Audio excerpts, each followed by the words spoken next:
clearly a lot of the offseason maneuvers were built around making sure your quarterback has more options, more time to have more options. And, looking at your draft, five draft choices. And part of the reason why you only had 5 draft choices is you flipped 3 combined for Deebo Samuel and Laremy Tunsil. So you essentially drafted those guys too. Was that the plan going into this offseason? Hey, we got the unicorn at QB here, and we need to make sure this is supported. Was that the intention, Dan? First off, like Adam, his team, man, they absolutely went after it, Rich. In terms of the offseason, as you know, when you lose in the playoffs, man, there's a finality to it that you're not ready for.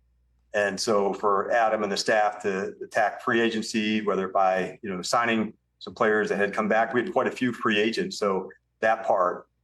And then in addition, adding Deebo and Laremy, through the trade, I just thought, man, he just competed, his ass off to how do we go and grow the team stronger and get better doing that. So tip the hat to him first. And then adding those guys into the team, what does that look like? How are they, connecting with the teammates? That's really what the offseason is about.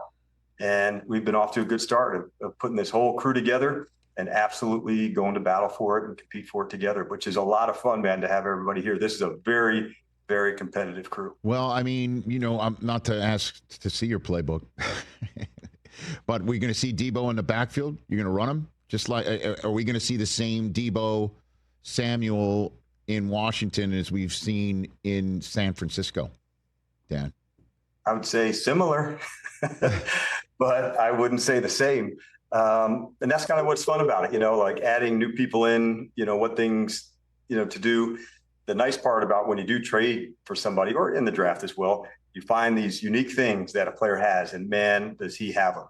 And so, yes, Cliff and Brian and the guys have been certainly been up extra late in the offseason of finding unique ways to get the ball into that man's hand. What do you say to so many people there in D.C. that are out of their skulls about how everything is now suddenly trending, not just up, but through the roof?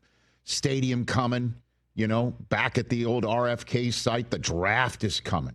1 million people expected to be on the National Mall in a couple of Aprils from now. What do you say to these fans whose expectations are extremely high, Dan?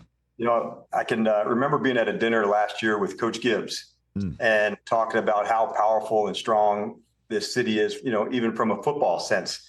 And I'd say to Coach Gibbs, man, like I felt that. I felt the juice, the energy from our fan base, how important this team is to the DMV and to the community. So like getting to be a part of that, man, there's a lot of excitement that goes with that, Rich.